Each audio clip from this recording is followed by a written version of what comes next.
दोस्तों नमस्कार। उम्मीद करता हूं आप सब लोग अच्छे होंगे। तो लास्ट एपिसोड में हम लोगों ने एवरेज वैल्यू के कंसेप्ट को सीखा था। आज के एपिसोड में हम कुछ क्वेश्चंस करेंगे, पहले थोड़ा सा उसको और थोड़ा सा मास्टर बनते हैं उसके ऊपर, और उसके बाद हम एक एक्सपेरिमेंट करेंगे, देखेंगे कि भाई एवरेज का असल में सिग्निफिकेंस क्या है, हम क्यों कैलकुलेट करना चाहते हैं एवरेज वैल्यू को। ठीक है, तो सबसे पहले कुछ क्वेश्चंस कर लेते हैं। तो पहला हाफ मैं लेक्चर का क्वेश्चंस पे दे रहा हूँ और उसके बाद सेकेंड हाफ में हम इसके एक्सपेरिमेंट करेंगे। ठीक है, तो जरा देखिए दोस्तों, एक क्वेश्चन है मेरे पास जो लास्ट एपिसोड में मैंने आपको होमवर्क दिया था। जरा देखिए, अगर मैं बोलूं कि मेरे पास कोई फंक्शन है एफ टी, ठीक है, और वो जो फंक्शन है एफ टी वो कुछ इस तरह का दे रखा है। वो जो फंक्शन है एफ टी वो 0, 1 सेकेंड, 2 सेकेंड, 3 सेकेंड, और ये हाइट मैं वीएम मान लेता हूं, ये हाइट मैं वीएम मान लेता हूं। ठीक है, ये एम्पलीट्यूड है वीएम, ये पीरियोडिक है भाई, पीछे से और आगे ऐसे ही जा रहा है। मुझे बताना है इसकी एवरेज वैल्यू क्या होगी, एफ टी एवरेज। तो एवरेज वैल्यू आप जानते हो कैसे निकालते हो। एवरेज वैल्यू के लिए क्या करेंगे बताओ, area under 1 period divide by time period, यही करते हो भाई एवरेज के लिए। तो वही काम हम यहां पे भी करेंगे। तो जरा देखिए, इसका टाइम पीरियड कितना है, इसका टाइम पीरियड है 2। ठीक है, तो आप बताइए, अगर टाइम पीरियड मेरा 2 है तो एरिया अंडर 1 पीरियड तो सिर्फ यही आएगा। ठीक है, अब कैसे निकालें इसको भाई, आप ये देखो, ये जो है ये कौन से फंक्शन का पार्ट है, इसके लिए एक अलग से फंक्शन को ड्रॉ करके देख लिया करो एक बार। ठीक है, 0, 1, 2, ये जो फंक्शन था मेरा t, यहाँ पे टाइम एक्सिस है ना, तो टाइम एक्सिस ही लेनी पड़ेगी, और ये हाइट है मेरी vm। इस फंक्शन की क्या इक्वेशन है, तो ये जो फंक्शन है 0 से 1, वही यहां पे भी तो है, वही यहां पे भी तो है 0 से 1। तो इस फंक्शन में जो 0 से 1 का एरिया आएगा वही तो ये भी एरिया होगा ना। तो पहले आप ये देखो कि ये कौन से फंक्शन का पार्ट है, ये है vm sine of pi t. अब आपको ये इक्वेशन लिखनी आनी चाहिए भाई इसकी, ये मैं ऑलरेडी सिखा चुका हूं। vm साइन पाई टी, और इसका एरिया निकाल दो 0 से लेके 1 तक। असल में ये vm साइन पाई टी है और इसका एरिया 0 से 1 जो होगा वही आपका इसका भी होगा। तो डायरेक्ट देखने का क्या तरीका है, डायरेक्ट ये देख लेगा कौन से फंक्शन का पार्ट है ये। वो फंक्शन लिख दिया यहाँ पे, साइन वेव लिख दी, और फिर 0 से 1 आप इसको एरिया निकाल दो, यहाँ पे dt लिख दो भाई। ठीक है, ये होगा एरिया अंडर 1 पीरियड, मतलब 2 तक का एरिया देखना, तो 0 से 1 देखो, बाद में तो एरिया 0 ही है। ठीक है, डिवाइड बाय टाइम पीरियड 2 कर दो, तो क्या बन गया दोस्तों, vm/2 मेरे पास बाहर आ गया। साइन ऑफ पाई टी, इसका इंटीग्रेशन क्या होता है, minus of cos pi T divide by pi, and 0 से लेके 1 तक। तब आप बताओ ये क्या बनेगा, ये बनेगा vm/2 पाई। ये 2 मैंने बाहर, ये पाई मैंने बाहर ले लिया।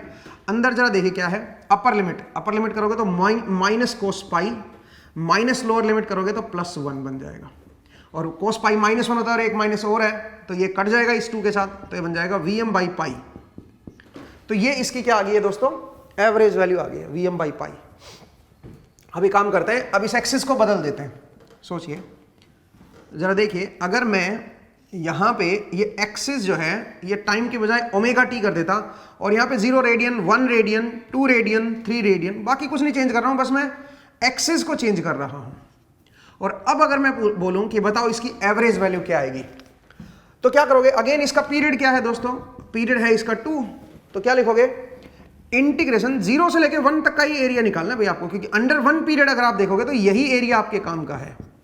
अंडर 1 पीरियड 0 से लेके 2 तक का अगर आप देख रहे हो, तो ये जो है 0 से 1 वाला एरिया, यही अपने को निकालना है। 0 से 1 इक्वेशन क्या है इसकी इक्वेशन है vm साइन ऑफ क्या लिखोगे इसको, vm sine of omega t लिखोगे क्या, ना, पाई ओमेगा टी, ये लिखोगे दोस्तों। अब आप पुराने लेक्चर में जाइए जिसमें मैंने फंक्शंस की इक्वेशन पढ़ा रखी है, उसमें देखिएगा, और यहाँ पे डी ओमेगा टी लिखोगे भाई, क्योंकि ये लिमिट रेडियन में है, 0 से 1 ये रेडियन में है, यहाँ पे डी ओमेगा टी लिखोगे, और जो पीरियड है वो भी मेरा रेडियन में है। तो ये तो एरिया हो गया 0 से 1 के बीच का। आपने देख लिया कौन से फंक्शन का पार्ट है ये, इस फंक्शन का पार्ट है ये। ठीक है, और इसी का एरिया निकाल दिया 0 से 1, और divide by time period 2 radian कर दिया। तो क्या बना दोस्तों, ये बन गया vm/2, ये मेरे पास बाहर आ गया, vm/2 बाहर आ गया, sine of pi omega t. Sine of pi omega t का क्या बनेगा, minus cos of pi omega t divide by pi, और ओमेगा टी की लिमिट डालनी है अब अपने को। ओमेगा टी यहाँ पे 0 है, यहाँ पे ओमेगा टी मेरा 1 है। ठीक है भाई, तो अगर मैं लिमिट डालूं तो पाई मेरे पास बाहर आ जाएगा, ये बनेगा vm/2 पाई अब जरा देखिए इसमें अपर लिमिट डालो, ओमेगा टी की जगह 1 करो तो ये बनेगा माइनस कोस पाई, माइनस लोअर लिमिट करो तो प्लस कोस 0, लोअर लिमिट पे तो कोस 0 बनेगा ना भाई, एंड कोस 0 क्या होता है, कोस 0 मेरा 1 होता है। तो जरा देखो ये कोस पाई -1 और एक माइनस पहले से बाहर है तो 2 बन गया है और नीचे भी 2 है। आंसर क्या आया, आंसर आया Vm/π, सेम वही आंसर आ गया। फिर एक काम करते हैं, फिर इस एक्सिस को फर्दर चेंज करते हैं। जरा देखिएगा एक और केस ले रहा हूं और उसमें मैं क्या कर रहा हूं, उसमें मैं एक्सिस को फर्दर चेंज कर रहा हूं। जरा देखिएगा ये ओमेगा टी ही है बट यहां पे 0 है, ये मेरा पाई है, ये मेरा 2 पाई रेडियन है इस बार, ये 3 पाई है और ये मेरी Vm हाइट है, इस एम्पलीट्यूड है इस फंक्शन का, ठीक है। तो अगर मैं बोलूं कि इसके एवरेज वैल्यू बताओ तो इसका टाइम पीरियड क्या बन जाएगा दोस्तों, 2 पाई रेडियन बन जाएगा, ठीक है। इसका टाइम पीरियड बनेगा 2 पाई रेडियन, रेडियन में है ना ये, तो आप क्या लिखोगे बताओ, 0 से लेके पाई तक का एरिया आएगा ना भाई, 0 से पाई, क्योंकि एक पीरियड में केवल यही एरिया आएगा 0 से पाई तक का, पाई से 2 पाई तो एरिया मेरा 0 हो जाएगा। तो 0 से लेके पाई और यहां पे क्या लिखोगे बताओ जरा, Vm sine of omega t d omega t. अब आप ये लिखोगे Vm sine of omega t d omega t, अब आप इसको लिखोगे, ठीक है। समझ गया भाई, ध्यान देना ये इंपॉर्टेंट है। इसकी इक्वेशन देखो, ये कौन से फंक्शन का पार्ट है, इस फंक्शन का पार्ट है और ओमेगा टी एक्सिस है तो ओमेगा टी के रेस्पेक्ट में इंटीग्रेट करना है और लिमिट भी फिर रेडियन में ही डालनी है, डिवाइड बाई, ये तो एरिया अंडर 1 पीरियड हो गया, 0 से पाई तक का जो एरिया है वही 0 से 2 पाई तक का एरिया आएगा ना भाई, क्योंकि आगे तो एरिया 0 है ना, तो ये बन गया area under 1 period divide by time period, time period तो 2 पाई है ना इसका, तो 1/2 पाई कर दो। मुझे उम्मीद है आपको समझ आया। तो क्या बनेगा दोस्तों, ये बनेगा Vm/2 पाई और साइन का जो इंटीग्रेशन होता है वो क्या होता है, साइन का इंटीग्रेशन होता है minus cos omega t, sine omega t को with respect to omega t integrate कर रहे हो आप, ठीक है। तो बन जाएगा minus of cos of omega t, limit 0 से लेके पाई तक, upper limit minus lower limit करोगे तो ये 2 आएगा और अगेन आंसर क्या हो जाएगा, Vm/π, 2 से 2 कट जाएगा ना भाई।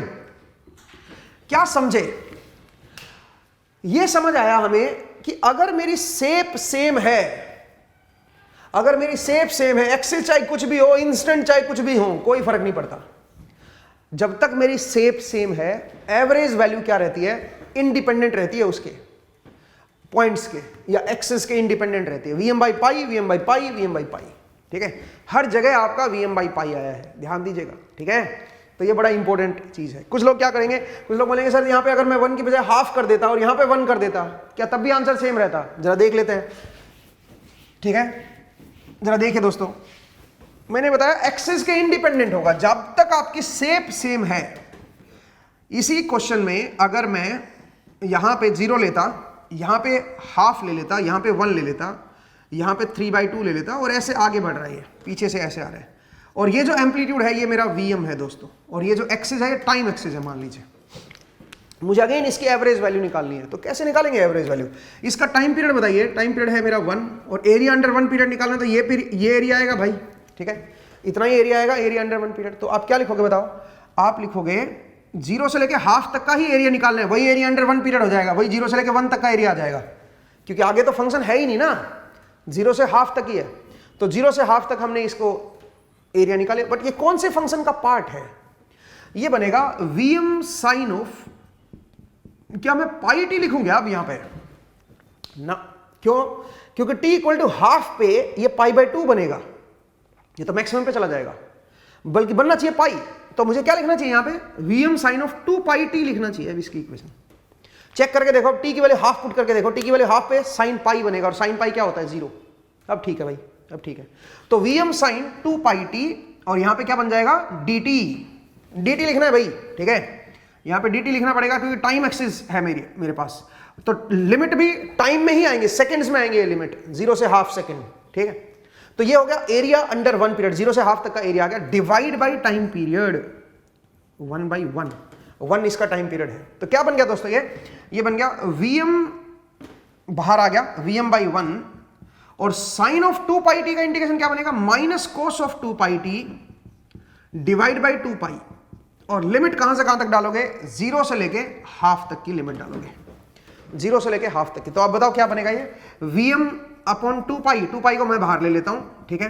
अंदर जरा देखिए, अपर लिमिट डालोगे तो ये बनेगा माइनस कोस पाई, अपर लिमिट पे t की वैल्यू हाफ पुट करोगे ना तो माइनस कोस पाई, माइनस लोअर लिमिट डालोगे तो एक तो प्लस बन जाएगा, माइनस माइनस प्लस बन जाएगा, और लोअर लिमिट करोगे तो cos 0 इज 1, cos 0 इज 1, ठीक है।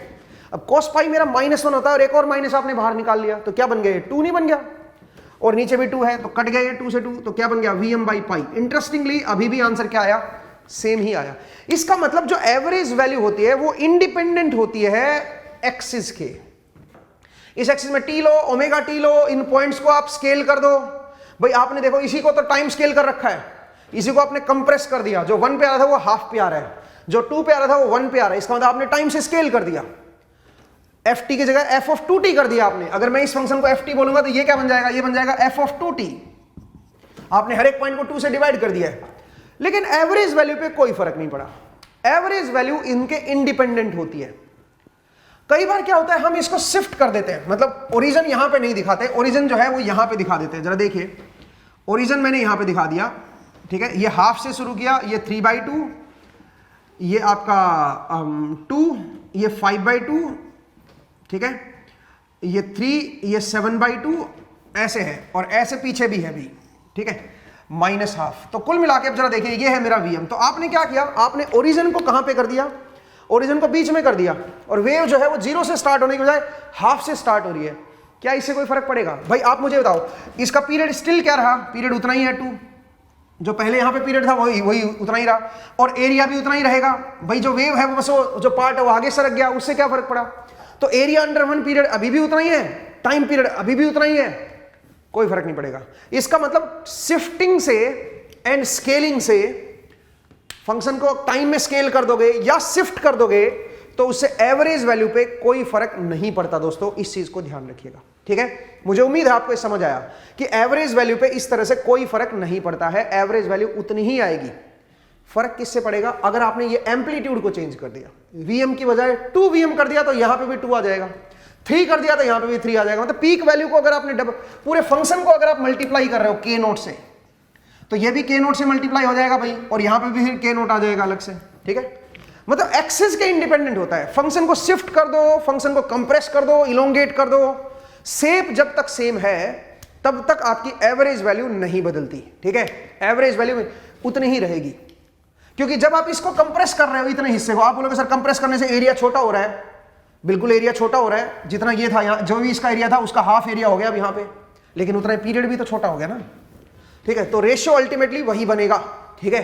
रेशियो अल्टीमेटली मेरा सेम ही आएगा। तो इसलिए इस पॉइंट को समझिए भाई, मैं क्या बताने की कोशिश कर रहा हूं। एवरेज वैल्यू पे shifting, time shifting and time scaling से कोई फर्क नहीं पड़ता। फर्क पड़ता है तो एम्पलीट्यूड स्केलिंग से फर्क पड़ेगा। अगर एम्पलीट्यूड को k0 से मल्टीप्लाई कर दोगे तो जो पहले एवरेज आ रही थी वो भी k0 से मल्टीप्लाई हो जाएगी, सिंपल, क्योंकि एरिया k0 टाइम्स बढ़ जाएगा, ठीक है। तो मुझे उम्मीद है आपको ये समझ आया। कुछ और क्वेश्चंस कर लेते हैं जिनमें हमें एवरेज वैल्यू निकालनी है, ठीक है। जरा देखिए दोस्तों, कुछ और क्वेश्चंस करते हैं। मान लीजिए मैं आपसे ये बोलूं कि भाई मेरे पास फंक्शन कुछ इस तरह का दे रखा है, ये फंक्शन दे रखा है 0 1 2 3 और ऐसे रिपीट कर रहे हैं, और ये हाइट है मेरे पास Vm, ये एक्सिस है टाइम इन सेकेंड्स, ठीक है। ऐसा कोई ft दे दिया, आपसे पूछा बताओ ft की एवरेज वैल्यू क्या आएगी, इसके अंदर डीसी कंपोनेंट कितना है, ठीक है, इसके अंदर इसकी एवरेज वैल्यू क्या है। तो ये कैसे निकालोगे दोस्तों? सबसे पहले इसका टाइम पीरियड बताइए। इसका जो टाइम पीरियड है वो है मेरा 1, इसका टाइम पीरियड है मेरा 1 यहां तक का मेरा टाइम पीरियड हो गया है, ठीक है। अब हम क्या करेंगे, एरिया अंडर 1 पीरियड, इसका मतलब ये एरिया निकालेंगे भाई, area under 1 period divide by time period करेंगे तो उससे क्या आ जाएगा, मेरे पास एवरेज वैल्यू आ जाएगी। Area under 1 period divide by time period. तो एरिया अंडर 1 पीरियड कैसे निकालेंगे बताओ जरा भाई। ये कौन से फंक्शन का पार्ट है? ये है Vm sin पाई टी का part. Vm sin pi T को ड्रॉ करोगे तो 0 से 1 ऐसी शेप आएगी उसकी भी। तो Vm sin पाई टी का एरिया ही निकाल देते हैं 0 से 1, वही एरिया किसका होगा, वही एरिया इसका भी होगा, ठीक है। तो एरिया अंडर 1 पीरियड आ गया, divide by time period, time period इस बार 1 ही है, इस बार टाइम पीरियड 1 ही है। तो अब क्या करोगे बताओ जरा। Vm तो मेरे पास बाहर आ गया, Vm बाई पाई। अब बताइए साइन ऑफ पाई टी का इंटीग्रेशन क्या होता है? साइन ऑफ पाई टी का इंटीग्रेशन होता है minus of cos pi T divide by pi, because आप पाई के आप टाइम के रेस्पेक्ट में इंटीग्रेट कर रहे हो ना, dt लिखोगे ना भाई यहाँ पे, ठीक है। तो डिवाइड बाई पाई, और लिमिट कहां से कहां तक डाल दोगे, 0 से लेके 1 तक। तो अगर आप पुट करोगे तो क्या बन जाएगा, Vm बाई पाई मेरे पास बाहर आ गया, अपर लिमिट तो माइनस कोस पाई, माइनस लोअर लिमिट करोगे तो क्या बन जाएगा 1 कोस 0, लोअर लिमिट पे कोस 0 बनेगा, कोस 0 1 बनेगा, और माइनस माइनस यहां पे प्लस आ जाएगा। सही है भाई। अब आप बताइए कोस पाई मेरा -1 होता है और एक और माइनस लगा दिया तो ये तो 2 बन गया भाई। तो इसका मतलब इसकी वैल्यू को हम क्या लिखेंगे, 2 Vm बाई पाई। तो इसका मतलब इसकी जो एवरेज वैल्यू आएगी दोस्तों, that will be 2 Vm by pi, and this is independent of axis. अगर यहां पे टी की बजाय ओमेगा टी कर देता, या फिर इनको पाई 2 पाई 3 पाई कर देता, या इसको मैं कंप्रेस कर देता, या इलोंगेट कर देता इस सिग्नल को, या शिफ्ट कर देता, मतलब अगर मैं इस सिग्नल को इस तरह से भी बनाता, मान लीजिए कि भाई यहां से ओरिजिन जो है वो मैं थोड़ा आगे दिखा देता, इसको इस तरह से दिखा देता, भाई ये पॉइंट है मेरा -1/4, ठीक है, और ये पॉइंट है 3/4, ये पॉइंट है 7/4, और ये हाइट है मेरी Vm, और ये पीरियोडिक है भाई, ऐसे पीछे से आ रहा है, ऐसे आगे जा रहा है, ठीक है। तो अगर ये पीरियोडिक फंक्शन है तो उससे कोई फर्क नहीं पड़ेगा, एवरेज वैल्यू स्टिल क्या रहेगी, 2 Vm बाई पाई, ठीक है। टाइम शिफ्टिंग से अगर इधर इधर शिफ्ट कर रहे हो आप टाइम डोमेन में इस सिग्नल को, या फिर आप जो है टाइम में इसको कंप्रेस कर रहे हो या इलोंगेट कर रहे हो, ठीक है, टाइम स्केल कर रहे हो इसको, उससे आपकी एवरेज वैल्यू पे कोई फर्क नहीं पड़ता है, याद रखिएगा, ठीक है। अब एक दो क्वेश्चन और करते हैं भाई, जरा देखिए, मैं इसको रब कर देता हूं, कुछ क्वेश्चंस को और करते हैं जिनमें आपको एवरेज वैल्यू कैलकुलेट करनी होगी, ठीक है। देखिए दोस्तों, मेरे पास अगर मान लीजिए मैं बोलूं कि इस तरह का सिग्नल है,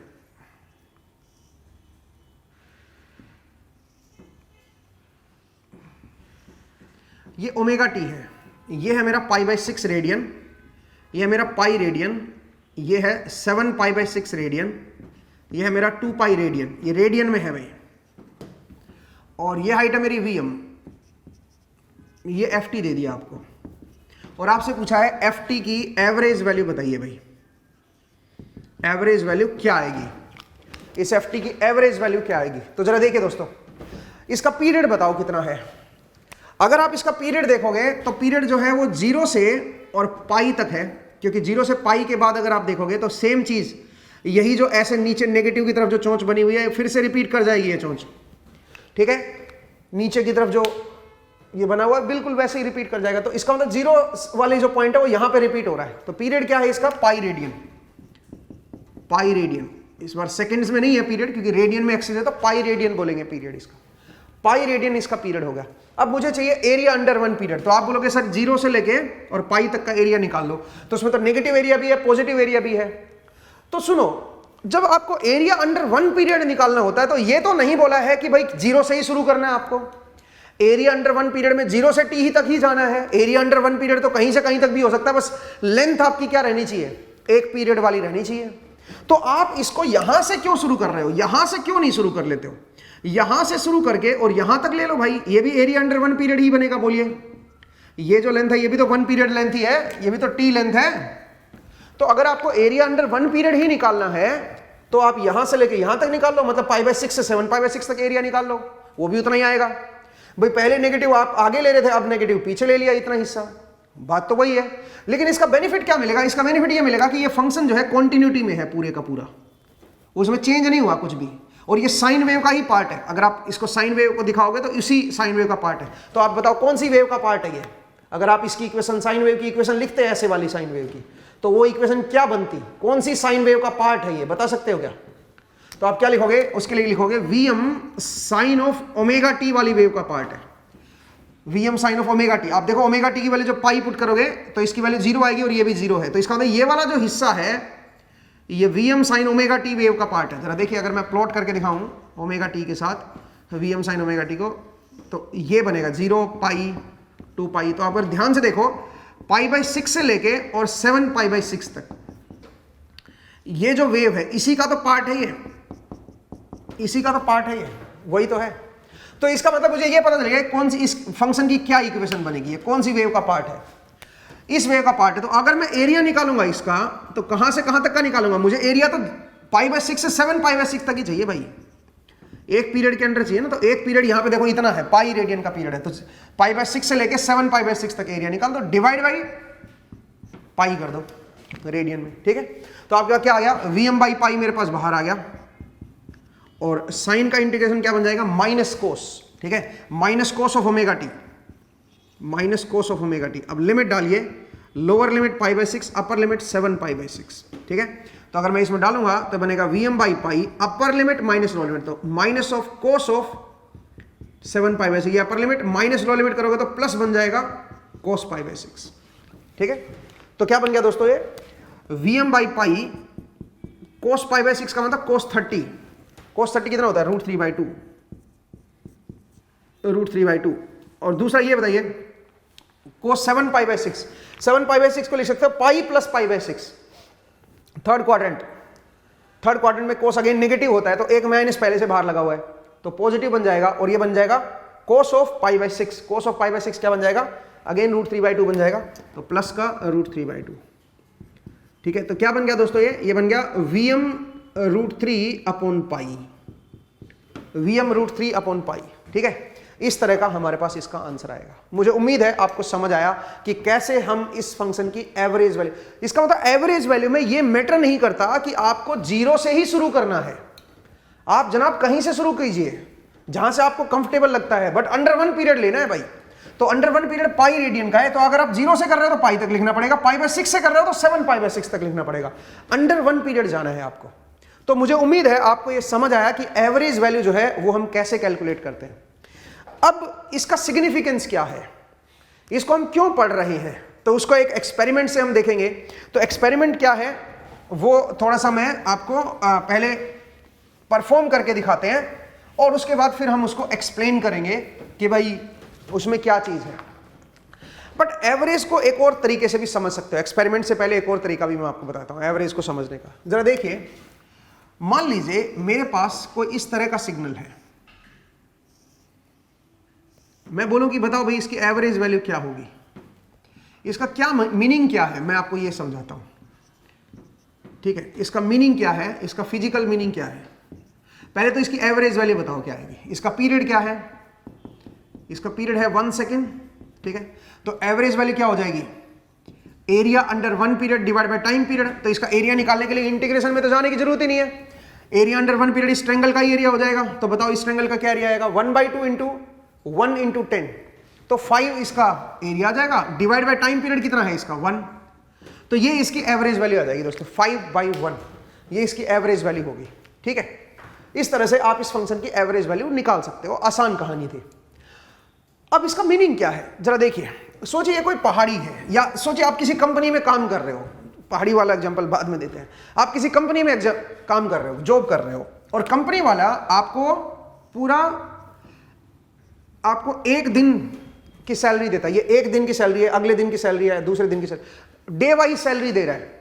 तो कह रहा है कि हर दिन में आप जो 24 घंटे लगाओगे, शुरुआत में आपको पहले 1 घंटे में कम सैलरी मिलेगी, फिर अगले में ज्यादा मिलेगी, फिर अगले में ज्यादा मिलेगी, फिर अगले में ज्यादा मिलेगी, अगले में ज्यादा मिलेगी, और जब रात हो जाएगी तब अगर आप काम कर रहे हो तो आपको ज्यादा सैलरी मिलती चली जाएगी, और लास्ट में आपको इतनी सैलरी मिलेगी 10, ठीक है। और उसके बाद फिर से नया दिन शुरू हो जाएगा। इसका मतलब क्या हो रहा है बताओ, इसका मतलब वो दिन की जो आपको पूरे 24 घंटे की जो सैलरी है वो कांस्टेंट सैलरी नहीं दे रहा कि पर डे इतनी ले लो। वो क्या कर रहा है, वो कह रहा है एक दिन में 24 घंटे होते हैं भाई, 24 आवर होते हैं। अब मैं 24 आवर में हर 1 घंटे में आपको अलग अलग रुपये दूंगा। पहले जैसे सुबह 7 बजे से शुरू होता है और अगले दिन 7 बजे तक की ड्यूटी है, ठीक है, 7 बजे से 7 बजे तक। तो वो क्या कह रहा है, वो कह रहा है कि अगर तुम मेरी कंपनी में काम कर रहे हो तो पहले सुबह 7 से 8 बजे तक मैं कम रुपये दूंगा आपको, फिर 8 से 9 बजे तक ज्यादा दूंगा, फिर 9 से 10 और ज्यादा दूंगा। ऐसे धीरे धीरे क्या कर रहा है, वो हर घंटे के रुपए बढ़ा रहे हैं, और पूरा एक दिन में इस तरह से उसके रुपए बढ़ रहे हैं, उसकी सैलरी जो है दिन की वो चेंज होती है। फिर अगला दिन फिर से शुरू होता है, फिर से ऐसे है। तो आप परेशान हो जाओगे ऐसे दिन में काउंट करते करते कि भाई यार अब कौन सा घंटा है, अब कौन सा घंटा चल रहा है, इस घंटे तो मुझे ज्यादा रुपए मिलेंगे, ठीक है। तो इससे परेशान हो जाएगा। आप क्या बोलोगे उस ओनर को, बोलोगे कि जनाब आप मुझे ना ऐसे ड्रामे मत करो, ऐसे चेंज मत करो पैसे को, आप ये देखो कि इसकी एवरेज वैल्यू क्या आ रही है। अगर मैं इसको एक कॉन्स्टेंट की तरह ले लेता कि हर घंटे आप बराबर पैसे अगर मुझे देते तो कितने देते, आपको अल्टीमेटली 24 घंटे ही काम करना है, पैसे उतना ही देने हैं जितने इस केस में जा रहे थे, उतना ही पैसे देने हैं जितने ऐसे केस में जा रहे थे, उतने ही पैसे देने हैं। लेकिन अब आप क्या कर रहे हो, हर घंटे बराबर रुपया दे रहे हो उसको, तो बराबर रुपया दोगे तो कितना होगा फिर, 5 रुपया होगा। फिर हर घंटे 5 रुपए देते रहो उसको, हर घंटे 5 रुपए देते रहो, तो यहां तक जितने रुपये दोगे, ठीक है, वही केस यहां से यहां तक जो रुपये दे रहे थे उसका टोटल उतना ही आएगा, ठीक है, इसका टोटल उतना ही आएगा, ठीक है, इसका जो टोटल बनेगा उतना। तो एवरेज का मतलब समझिए, on an average per hour क्या रुपया पड़ रहा है। भाई आपने पूरे दिन में मान लीजिए 10,000 रुपए कमाए या 1,000 रुपए कमाए, बट आप जो 1,000 रुपए कमा रहे हो वो 1,000 रुपए आपके अक्यूमुलेट होते जा रहे हैं, टोटल धीरे धीरे जोड़ते जा रहे हो ऐसे ऐसे, पहले घंटे कम, फिर अगले घंटे ज्यादा, फिर अगले घंटे ज्यादा, अगले घंटे ज्यादा, तो 24 घंटे में अल्टीमेटली आपने 1,000 रुपए कमा लिया, आपकी जेब में आ गए। तो on an average per hour कितना मिला आपको, पर आवर क्या सैलरी मिली आपको, डिवाइड बाय 24 कर दो, इतना रुपया पर आवर आपको मिल गया। ये एवरेज वैल्यू होगी, ये उसकी एवरेज वैल्यू होगी। तो इसका मतलब अगर आपको जेब में टोटल 1,000 रुपया ही जा रहा है, पहले कम, फिर ज्यादा, फिर ज्यादा, फिर ज्यादा, फिर ज्यादा, फिर सबको जोड़ते जोड़ते अगले अल्टीमेटली आपके जेब में at the end of the day आपके 1,000 रुपया आपकी जेब में टोटल डला, तो आप ये भी तो कह सकते थे यार वेरी क्यों कर रहे हो हर घंटे उसको, मुझे आप पर आवर इतना रुपया दे दो, हर घंटे बराबर रुपया दे दो, तब भी मेरी जेब में अल्टीमेटली कितना आएगा, 1,000 ही आएगा। बट आप देखिए कि एवरेज का मीनिंग क्या होता है। एवरेज का मतलब ये होता है कि भाई आप बदलाव मत करते रहो। दूसरे सेंस में आप ये भी समझ सकते हो, सोचिए कोई पहाड़ी है, पहाड़ी की जो हाइट है वो बदलती जा रही है, ठीक है, इस डिस्टेंस पे अलग थी, इस डिस्टेंस पे अलग है, इस डिस्टेंस, तो आप अगर उसको फ्लैट करना हो पहाड़ी को, तो फ्लैट करोगे तो नेट हाइट क्या बनेगी, पहाड़ी की हाइट 10 मीटर है, ऐसे मैक्सिमम हाइट 10 मीटर तक जा रही है। अगर मुझे इस पहाड़ी को फ्लैट करना हो तो अल्टीमेटली उसकी हाइट कितनी बनेगी, उस पहाड़ी को मैं खत्म करना चाहता हूं, उसके ऊपर मान लीजिए मैं एयर स्ट्रिप बनाना चाहता हूं, तो एयर स्ट्रिप बनाऊंगा तो मैं इसको फ्लैट करना चाहता हूं, तो फ्लैट करूंगा तो कितनी हाइट बनेगी उसकी, तो ये वाला जो हिस्सा है ना, ये काट के 5 से ऊपर वाला जो हिस्सा है ये काट के नीचे डाल दो इसमें, तो ये फ्लैट हो गया। सिमिलरली ये वाला हिस्सा काट के यहां पे डाल दो आप, ये फ्लैट हो जाएगा। तो फ्लैट जो आएगा वो कितना बनेगा, फिर 5 मीटर पे बन जाएगा फ्लैट। तो इसका मतलब जो वेरिएबल चीज थी उसको आपने फ्लैट कर दिया, आप ये समझ लीजिए, वो फ्लैट वैल्यू ही एवरेज वैल्यू होती है। उस तरह से आप इस तरह से समझ सकते हो इस चीज को, ठीक है। तो इसके समझने के कई सारे तरीके हैं दोस्तों, कि कैसे हम एवरेज को समझें, एवरेज का असल में मीनिंग क्या है, ठीक है, किसी भी फंक्शन की एवरेज का कैसे हम देखते हैं, ठीक है। अब चलिए इसका फिजिकल सिग्निफिकेंस देखते हैं कि इसका फिजिकल क्या सिग्निफिकेंस है। तो एक एक्सपेरिमेंट करते हैं और फिर एक्सपेरिमेंट के बाद फिर से मैं इसको एक्सप्लेन करूंगा, ठीक है दोस्तों। तो चलिए अभी मैं इसको रब कर रहा हूं और फिर हम एक एक्सपेरिमेंट परफॉर्म करते हैं और एक्सपेरिमेंट के बाद फिर से बोर्ड पे लौट के आएंगे, ठीक है दोस्तों। तो मिलते हैं एक्सपेरिमेंट में। तो चलिए दोस्तों, एवरेज के ऊपर हमारा आज का एक्सपेरिमेंट है। तो जरा देखते हैं कि एवरेज वैल्यू का क्या सिग्निफिकेंस है, हमने एवरेज वैल्यू को असल में क्यों पढ़ते हैं। और ये जो एक्सपेरिमेंट है ये बेहतर समझ पाएंगे जो स्टूडेंट 12th क्लास के हैं, जिन्होंने करंट इलेक्ट्रिसिटी वगैरह पढ़ लिया है, वो ज़्यादा बेहतर समझेंगे। 11th क्लास के स्टूडेंट बस देख सकते हैं, ठीक है। अगर आपको थोड़ा बहुत एवरेज का पता है तो आप ज़रूर इसको देखिएगा, ठीक है। तो ज़रा देखिए दोस्तों, मेरे पास एक डीसी मोटर है, ठीक है। मैं पहले थोड़ा सेटअप समझा देता हूँ। ये मेरे पास डीसी मोटर है और ये उसका रोटर है। बाहर से क्या होता है, इसमें मैग्नेट होती हैं, ठीक है। तो मैग्नेट को मैंने हटा रखा है, मैं बाहर से इनको अप्लाई कर लूँगा मैग्नेट को अलग से हाथ से पकड़ के। बट एक्चुअल में जो डीसी मोटर के अंदर होता है वो एक रोटर होता है और बाहर से हमने परमानेंट मैग्नेट लगा रखी है, ठीक है। ये जो डीसी मोटर है ये डीसी सप्लाई पे ही काम करती है। मतलब इसको जो सप्लाई हम देंगे, जो वोल्टेज करंट हम देंगे, उसमें एवरेज कंपोनेंट होना चाहिए, क्योंकि एवरेज कंपोनेंट को ही क्या बोलते हैं, डीसी कंपोनेंट। तो इसके अंदर एक डीसी कंपोनेंट होना चाहिए, तभी ये रन करेगी। तो अब हमने जो सेटअप किया हुआ है उसके हिसाब से एक बार हम इसको एसी सप्लाई देंगे, देखना आप, जिसकी एवरेज वैल्यू 0 होगी। साइन वेव देंगे, प्योर साइन वेव, हालांकि प्योर साइन वेव मेरे पास नहीं आएगी, बट जो भी है ऐसी सप्लाई देंगे जिसकी एवरेज वैल्यू 0 होगी, तो उसे रन नहीं करेगी। लेकिन जैसे ही हम ऐसी सप्लाई देंगे जिसकी एवरेज वैल्यू नॉन जीरो होगी, ये घूमना शुरू कर देगी, क्योंकि ये इसका जो प्रिंसिपल है वो डीसी पे बेस्ड है। ये डीसी मोटर है तो डीसी सप्लाई पे ही ये रन करेगी, ठीक है। तो इसका मतलब एवरेज वैल्यू होनी चाहिए, सप्लाई के पास एवरेज कंपोनेंट होना चाहिए, उसकी एवरेज वैल्यू नॉन जीरो होनी चाहिए। अब जरा देखो जो सप्लाई सिस्टम है वो क्या लगा रखा है मैं वो बता देता हूं। ये मेरे पास एक वेरिएबल एसी सप्लाई है जिससे हम वोल्टेज को बदल सकते हैं, अलग अलग लेवल की हम वोल्टेज देखेंगे। आप उसका लेवल को यहां से चेक भी कर पाओगे, ठीक है, कि किस लेवल की वोल्टेज हम दे रहे हैं इसको, और कितना वोल्ट हम दे रहे हैं वोल्टेज का, अगर आपको पता हो। ये मैंने ट्रांसफार्मर रखा है उस सिस्टम को आइसोलेट करने के लिए। इसका मतलब जो इसकी आउटपुट आएगी वेरिएबल सप्लाई की, वो इस ट्रांसफार्मर में जाएगी, यहाँ पे इसकी प्राइमरी में जाएगी, और इसकी जो सेकेंडरी है वो मैं सप्लाई से दे रहा हूं। तो सेकेंडरी ये क्या करेगा, ये वोल्टेज को थोड़ा सा स्टेप डाउन कर देगा और कुछ नहीं है। वोल्टेज को थोड़ा कम करने के लिए हमने इसको ट्रांसफार्मर को लगाया है। और दूसरा ये आइसोलेट कर देगा उस वाली साइड को, ये प्राइमरी साइड अलग कनेक्ट होगी, सेकेंडरी साइड इधर से कनेक्ट है, तो एक आइसोलेशन भी ये दे रहा है मुझे। तो कुल मिला के ये मेरा सिस्टम है। यहां से जो आउटपुट वोल्टेज होगी उसको मैं यहां पे स्क्रीन में भी मैं देख सकता हूं कि यहां पे जो वोल्टेज है वो मेरी एसी है कि उसके अंदर डीसी कंपोनेंट है या नहीं है, ठीक है। तो हालांकि ये जो डीसी जो एसी वोल्टेज आएगी वो देखना ऑलमोस्ट साइन वेव के तरह से आएगी, क्योंकि मैं साइन वेव सप्लाई को दे रहा हूं, हालांकि प्योर साइन वेव नहीं होगी, ठीक है। तो चलिए दोस्तों जरा इसको स्टार्ट करते हैं। ये मैंने थोड़ा सेटअप बताया कि कैसे आप सारी चीज़ों को देख सकते हो। और सबसे पहले हम लोग क्या कर रहे हैं, सबसे पहले हम इसको एसी दे रहे हैं, लेकिन ध्यान रखिएगा ये मोटर तभी रन करेगी जब मैं इसके साथ मैग्नेट को लगाऊंगा। तो अब यहाँ पे एक नॉर्थ पोल एक साउथ पोल है, मुझे दोनों पोल लगाने पड़ेंगे, बट सच बताऊं तो मुझे दोनों पोल की जरूरत नहीं है, एक ही पोल काफी है। मतलब एक पोल कभी बनता नहीं है, ठीक है, सिंगल पोल कभी नहीं बनता। नॉर्थ अगर यह है तो अपने आप ये इधर वाली साइड अपने आप साउथ की तरह एक्ट करेगी, तो मुझे दो लगाने की जरूरत नहीं है। वैसे अगर आप दो लगाते हो तो ज्यादा स्ट्रॉन्ग मैग्नेटिक फील्ड आप अप्लाई कर रहे हो। तो खैर मैं एक पोल से ही काम कर लूंगा, मतलब एक साइड से ही काम कर लूंगा, पोल एक नहीं होता कभी भी, ठीक है। अपने आप दूसरा पोल इधर इंड्यूस हो जाता है, ठीक है, अपने आप, क्योंकि फील्ड लाइंस एक तरफ से जाएंगी तो दूसरी तरफ से कहीं से तो वापस निकलेंगी, वो अपने आप साउथ की तरह एक्ट करेगा, ठीक है। Monopole never exist.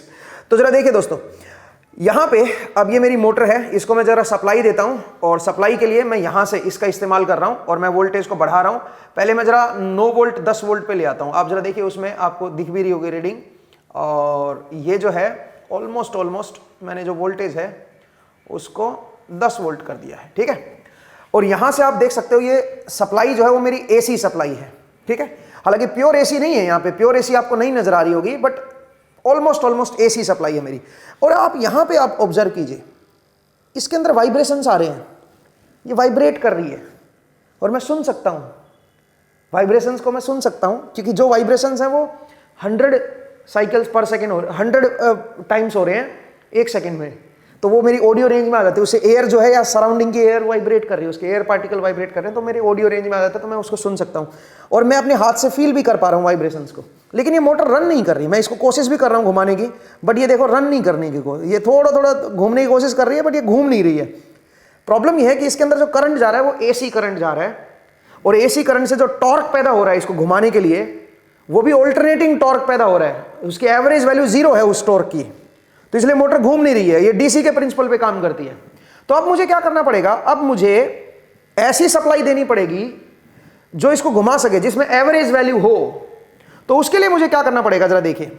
उसके लिए सबसे पहले मैं एक काम करता हूं, यहां से इसको मैं हटा देता हूं 1 मिनट के लिए, मैंने लेवल देख ही लिया है कि क्या लेवल है। अब मैं उसी लेवल को, जो एसी सप्लाई जा रही थी उसी लेवल को अब मैं डायरेक्ट नहीं दे रहा हूं ट्रांसफार्मर के आउटपुट से।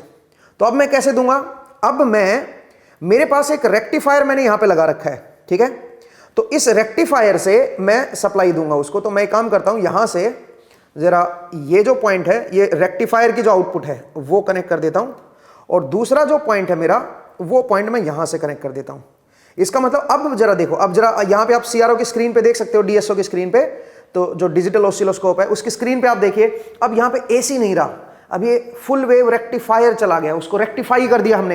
यहां पे ब्रिज रेक्टिफायर मैंने लगा रखा है, तो अब ये रेक्टिफाई होके गया है, इसके अंदर अब रेक्टिफाई होके आ रहा है। इसका मतलब क्या है बताओ, इसका मतलब अब इसके अंदर क्या गया है, डीसी। अब जरा देखिएगा, मतलब इसके एवरेज वैल्यू भी आएगी, हालांकि इसमें अंदर हार्मोनिक्स भी है, इसमें एसी कंपोनेंट भी है, साइन कोसाइन टर्म्स भी है, बट इसमें एवरेज वैल्यू आ गई ना, और एवरेज वैल्यू आ गई तो ये रोटेट करना चाहिए। तो चलिए अब जरा मैग्नेट अप्लाई करते हैं, जरा देखते हैं रोटेट कर रही है कि नहीं कर रही है। जैसे ही मैं मैग्नेट पास में लाया, अब इसने रोटेट करना शुरू कर दिया, ठीक है। अब ये क्यों रोटेट कर रही है, क्योंकि जो सप्लाई आपने दी है उसकी नेट एवरेज वैल्यू है, उसकी अपनी एवरेज वैल्यू है दोस्तों, इसकी अपनी एवरेज वैल्यू आएगी, ठीक है। ये 0 से देखो, ये 0 लाइन है, यहां पे जो येलो लाइन देख रहे हो ना, ये 0 लाइन है, येलो पॉइंट, तो इससे ऊपर ऐसे रेक्टिफाई हो रही है, ये पल्सेस आ रहे हैं उसके, ठीक है। तो इससे आपका ये रोटेट कर रही है। अगर मैं ज्यादा एक और पोल लगा दूंगा यहां पे, तो उससे आपकी ये थोड़ी फास्ट रन करना शुरू कर देती है, मतलब इसमें टॉर्क थोड़ा बढ़ जाता है। फास्ट तो नहीं रन कर रही है, बट थोड़ा टॉर्क जो है उसकी वैल्यू, थोड़ी पावर जो है, इसकी ताकत जो है घुमाने की, वो थोड़ी बढ़ जाती है, ठीक है। तो मैंने आपको बताया कि किस तरह से आप जो है ऐसी केस में आप इनको मोटर को जो है रन कर सकते हो, डीसी मोटर को। उसके लिए जो आपका सप्लाई सिस्टम है, उस सप्लाई सिस्टम के पास एवरेज कंपोनेंट होना जरूरी है। तो ये सिग्निफिकेंस है एवरेज वैल्यू का। इसलिए हमने एवरेज वैल्यू पढ़ी है, ठीक है। मुझे उम्मीद है आपको ये समझ आया, ठीक है। बोर्ड पे मिलते हैं और जरा देखते हैं कि असल में मैंने क्या किया है इसमें, और देखते हैं कि इसमें कितना कंपोनेंट एवरेज वैल्यू थी, ठीक है। तो चलिए जरा बोर्ड पे मिलते हैं और फिर इसको फर्दर एनालिसिस करते हैं, ठीक है। तो दोस्तों आपने एक्सपेरिमेंट देखा और उस एक्सपेरिमेंट में किस तरह से एवरेज का क्या सिग्निफिकेंस है, हम क्यों एवरेज वैल्यू निकालते हैं, वो हमने देखा, ठीक है। तो आप जानते हो, ये मैं आपको ऑलरेडी करवा चुका हूं कि ये जो सिग्नल है, अगर आप साइन वेव को देखते हो तो साइन वेव की, हालांकि प्योर साइन वेव नहीं था, बट जो भी था उसके एवरेज 0 आ रही थी, ठीक है, क्योंकि जितना डिस्टोर्शन ऊपर था उतना ही डिस्टोर्शन नीचे भी था, तो ऑलमोस्ट वो एवरेज वैल्यू उसकी 0 आ रही थी। तो मैं चलो मान लेता हूं कि प्योर साइन वेव था जिसकी पीक वैल्यू मेरी Vm थी, तो इसकी एवरेज वैल्यू अगर अंडर 1 पीरियड देखूं, ये 0 है, ये मेरा पाई है, ये 2 पाई है, तो इसकी एवरेज वैल्यू क्या बनेगी दोस्तों, जो मैंने वोल्टेज सप्लाई दी उसकी एवरेज वैल्यू क्या आ रही थी मेरी 0। दैट्स वाई मोटर आपकी नहीं चल रही थी। फिर हमने क्या किया, फिर हमने इसको रेक्टिफाई कर दिया। हमने ऐसा एक डिवाइस लगाया जिसको हम रेक्टिफायर बोलते हैं, जिसने इस सिग्नल को मॉडिफाई करके ऐसा बना दिया, ऐसा बना दिया, इस तरह का बना दिया दोस्तों, ठीक है। ये मेरा Vm था 0 पाई 2 पाई। अब ऐसा करने से फायदा क्या हुआ दोस्तों, ऐसा करने से एक तो आपकी फ्रीक्वेंसी जो है वो क्या होगी, जरा देखो, एक तो आपकी फ्रीक्वेंसी डबल हो गई है, जो पीरियड था वो 2 पाई था, यहां पे पीरियड जो है वो पाई है। दूसरा, इस सिग्नल की जो एवरेज वैल्यू है, अगर मैं इसको V0t बोल दूं तो इसकी जो एवरेज वैल्यू आएगी वो बनेगी 2Vm बाई पाई। इसका मतलब इसमें एक डीसी कंपोनेंट है। अब इस वजह से क्या कर रही थी, मोटर मेरी रन करना शुरू हो गई थी, ठीक है। तो जो भी आप ऐसी सप्लाई दोगे इसमें मोटर में जिसके पास एवरेज कंपोनेंट हो, ऐसी सप्लाई अगर आप मोटर में देते हो और उसका लेवल भी आपको मेंटेन करना पड़ेगा। आप बिल्कुल कम लेवल की वोल्टेज नहीं दे सकते। भाई मैंने इसका लेवल भी तो 10 वोल्ट के अराउंड रखा ना, मतलब जो इसकी वैल्यू, जब लेवल आपने देखा था तो लेवल को हमने चेंज किया था, तो वो लेवल हमने एक एप्रोप्रिएट लेवल रखा। 10 वोल्ट को तो अब छोड़ दो उस वैल्यू को, तो वो वैल्यू हमारे लिए अभी फिलहाल इंपॉर्टेंट नहीं है, बट मतलब आप ये लेवल को मैंने थोड़ा एप्रोप्रिएट रखा, आप ये बोलिए, क्योंकि वो लेवल का मीनिंग अभी आपको नहीं पता कि वो वोल्टेज जो मैंने 10 वोल्ट या 9 वोल्ट पे जब हमने मेंटेन किया था, वो मल्टीमीटर से जब हम चेक कर रहे थे वोल्टेज लेवल को, तो वो आरएमएस वैल्यू है कि एवरेज वैल्यू है, वो लेवल छोड़िए, क्योंकि वो हम इस वेव का देख रहे थे। असल में वो आरएमएस वैल्यू थी। इस वेव की आरएमएस वैल्यू हमने कुछ सेट की है, कुछ 10 वोल्ट के अराउंड। आप बोलोगे सर ये आरएमएस क्या होती है, वो अगले एपिसोड में आप देखोगे, ठीक है। तो मैंने आपको बताया कि भाई आपको जो है ना कुछ लेवल मेंटेन करना पड़ेगा। ये जो सप्लाई दी है इसकी एवरेज वैल्यू क्योंकि 0 है तो मोटर को नहीं रन करेगी, ये करेगी लेकिन रन, क्योंकि इसमें एवरेज कंपोनेंट आ गया। भाई ऐसे जरूरी नहीं है कि आप जो है इसी तरह की साइन वेव ही दो, आप जो है ट्रायंगुलर वेव दे सकते हो, बट उसको फिर आपको रेक्टिफाई करके देना पड़ेगा। तो आपने एक डिवाइस लगाया है जो रेक्टिफाई कर सकता है और वो आपका ये काम करके दे रहा है आपको। मुझे उम्मीद है कि आपको सिग्निफिकेंस समझ आया। दूसरा, आप इसको ऐसे समझ सकते हो कि ये जो रेक्टिफायर है ये बेसिकली क्या कर रहा है, इस सिग्नल को एक दूसरे सिग्नल के साथ मल्टीप्लाई कर रहा है। आप कुछ लोग ये बोलेंगे सर ये रेक्टिफायर क्या चीज होती है, अगर आपने नहीं पढ़ा है तो आप ये समझिए कि रेक्टिफायर जो है एक, ये जो सिग्नल है इस सिग्नल को इस सिग्नल के साथ मल्टीप्लाई कर रहा है। 2 पाई 3 पाई सेम पीरियड का ले लो आप स्क्वायर वेव, ये 1 ले लो और ये -1 ले लो। जब आप इस सिग्नल को मल्टीप्लाई करोगे ऊपर वाले सिग्नल के साथ, तो आप देखो 0 से 1 से मल्टीप्लाई होगा, ये वाला पार्ट तो ऐसा ही आ जाएगा। 0 से पाई के बीच 1 से मल्टीप्लाई होगा ना, तो जैसा ये है वैसा ही ये यूं का यूं आ जाएगा। और पाई से 2 पाई ये नेगेटिव है और ये -1 से मल्टीप्लाई हो रहा है, तो फिर से क्या बन जाएगा, पॉजिटिव ही बन जाएगा। तो आप ये भी कह सकते हो कि एक रेक्टिफायर जो है वो काइंड ऑफ मल्टीप्लायर ही है, एक जो ये सिग्नल था उसको इस वैल्यू से मल्टीप्लाई कर देता है, ठीक है। तो नेगेटिव वाला हिस्सा जो होगा उसको क्या बना देगा, उसको ये पॉजिटिव बना देगा, ठीक है। हालांकि रेक्टिफायर मल्टीप्लायर नहीं होता, ये जस्ट एक मैं तरीका बता रहा हूं इसको एक बेहतर तरीके से समझने का, ठीक है। तो इस तरह से आप इसको समझ सकते हो दोस्तों कि रेक्टिफायर ने हमें क्या आउटपुट दिया। रेक्टिफायर को हम आगे चल के पढ़ेंगे फिजिक्स में, जब आपको सेमीकंडक्टर फिजिक्स पढ़ाया जाएगा तो वहां पे आप इसको देखोगे कि ये क्या काम करता है, रेक्टिफायर कैसे काम करता है। तो खैर मुझे उम्मीद है आपको समझ आया ये चीज, ठीक है। तो आज के एपिसोड में दोस्तों इतना ही करेंगे। नेक्स्ट एपिसोड में फिर से आपसे मुलाकात होगी। अपना ख्याल रखिए, पढ़ते रहिए, मुस्कुराते रहिए। नेक्स्ट टाइम मिलेंगे। Thank you.